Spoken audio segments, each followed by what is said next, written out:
कांग्रेस की भारत जोड़ो न्याय यात्रा शुरू हो रही है। इस भारत जोड़ो न्याय यात्रा का जो मकसद है वो घर घर तक पहुंच सके, लिहाजा कांग्रेस ने इसके लिए ग्राउंड लेवल पर काम करना शुरू किया है। कांग्रेस ने जो अपने तेज तर्रार जो पार्टी के प्रवक्ता हैं उनको अलग अलग राज्यों में प्रभार दे रखा है और इस वक्त हमारे साथ आलोक शर्मा है।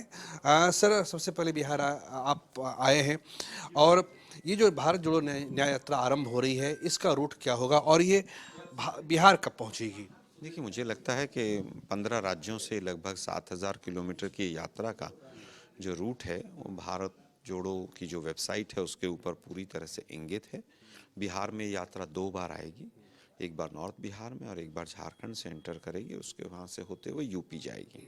एग्जैक्ट डेट्स 1-2 दिन में सामने आ जाएंगी, 1 या 2 दिन आगे पीछे रहेंगे क्योंकि विभिन्न राज्यों से गुजरेगी, परमिशंस और तमाम चीज़ें चल रही हैं। मुझे लगता है बिहार सौभाग्यशाली राज्य है कि यात्रा 2 बार जाएगी और ये अन्याय के खिलाफ यात्रा है। किस तरह से न्याय मिले देश में, आज सामाजिक तौर पर, आर्थिक और राजनीतिक तौर पर जिस तरह से अन्याय पूरी तरह से व्याप्त है, न्याय के लिए हम ये यात्रा लेकर जन जन तक जा रहे हैं। सर, मणिपुर का ही क्यों चुनाव किया गया? देखिए, मुझे लगता है कोई भी पत्रकार आज अगर मणिपुर की भी ये सोचे कि मणिपुर क्यों चुना गया है, तो स्वयं देखना चाहिए कि 8 महीने से सबसे ज़्यादा नॉर्थ ईस्ट में अगर कहीं अन्याय हुआ है तो वो मणिपुर है और उसके लिए पूरी तरह से सीधे तौर पर बीजेपी की डबल इंजन की सरकार दोषी है। वहीं से हमने न्याय यात्रा शुरू की है। सर, ये पिछली जो यात्रा हुई थी, हमें याद है कि सितंबर के पहले हफ्ते शुरू हुई थी, जो भारत जोड़ो यात्रा शुरू हुई थी। इस बार जो है इससे पूरा उत्तर भारत सेंट्रिक है। सर, इसका मकसद क्या होगा? आखिर जब ये न्याय यात्रा 20 मार्च को समाप्त होगी तो कांग्रेस क्या मकसद लेके जाएगी और कांग्रेस जो आपका मकसद है उस मकसद में आप कितना कामयाब हो सकेंगे? देखिए, भारत जोड़ो यात्रा दक्षिण से उत्तर थी, ये यात्रा पूर्व से पश्चिम है, तो स्वाभाविक है कि अलग राज्य होंगे उसके अंदर। पहले दक्षिण से कन्याकुमारी से हमने शुरू की थी, स्वामी विवेकानंद जी के पूरे वहाँ का जो उनका स्थान था वहाँ से। आज यात्रा मणिपुर से शुरू हो रही है और हमारा मकसद ये कोई राजनीति से जोड़कर नहीं है, राजनीतिक यात्रा नहीं है। ये पूर्ण रूप से किस तरह से देश में अन्याय व्याप्त है और न्याय कैसे मिले, चाहे वो राजनीतिक तौर पर हो, सामाजिक तौर पर हो, आर्थिक तौर पर हो, उसके लिए जनमानस तक पहुँचने की यात्रा है।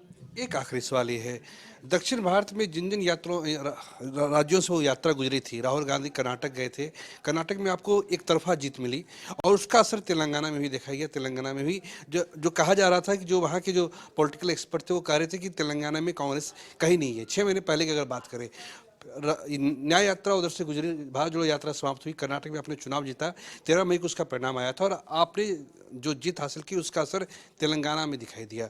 सर, क्या लगता है जो नॉर्थ इंडिया है, उत्तर प्रदेश है, बिहार है, बड़े स्टेट हैं, सर यहाँ पे कुछ उसका असर दिखेगा कि पॉलिटिकल? मैंने अभी भी कहा आपको कि यात्रा वोटों के लिए नहीं है, ये यात्रा राजनीतिक आधार पर नहीं है, ये यात्रा न्याय के लिए है। न्याय, अगर हम अन्याय को मिटाने के लिए न्याय की तरफ कदम उठाएंगे तो जनता हमारा समर्थन करेगी, लेकिन हमारा मकसद वोट पाना नहीं है। मूल मुद्दा है कि न्याय की तरफ ये देश कैसे बढ़े। हिंदुओं के जो सबसे बड़े जो धर्मगुरु होते हैं, जो चारों पीठ के जो शंकराचार्य है, उन्होंने भी प्राण प्रतिष्ठा का विरोध किया है। कहा है कि जब तक पूरा मंदिर परिसर तैयार नहीं हो जाता है तब तक उसका आधा अधूरा उद्घाटन नहीं होता है। आपकी पार्टी भी नहीं जा रही है, इसको लेकर क्या कहना है? देखिए, मैं समझता हूँ पार्टी का स्टैंड हमने अपनी प्रेस विज्ञप्ति में क्लियर कर लिया है। उसमें जो भी कहा गया है वही पार्टी का स्टैंड है। जहाँ तक बात, चारों हमारे शंकराचार्य हैं, हमारे लिए पूजनीय हैं, उनके जो तमाम सवाल हैं उनका उत्तर बीजेपी और आरएसएस से जुड़ा हुआ उनका पिट्ठू मीडिया, उनको ढूंढने चाहिए सवालों के जवाब कि वास्तव में शंकराचार्य जी क्या कह रहे हैं। हमसे बात करने के लिए शुक्रिया। तो ये हमारे साथ कांग्रेस के राष्ट्रीय प्रवक्ता आलोक शर्मा जी थे। जो भारत जोड़ो न्याय यात्रा शुरू हो रही है उसको लेकर कांग्रेस ने अपनी पूरी तैयारियां की हैं। भारत जोड़ो यात्रा जो पिछले साल हुई थी उसको सफलता मिली थी और उसका असर ये था कि कर्नाटक और तेलंगाना में कांग्रेस को अच्छी खासी जीत हासिल हुई थी। अब ये यात्रा शुरू हो रही है, 20 मार्च को समाप्त होगी और तब तक लोकसभा चुनाव की घोषणा भी हो चुकी होगी। कैमरा पर्सन फिरोज के साथ प्रीतम कुमार, कशिश न्यूज, पटना।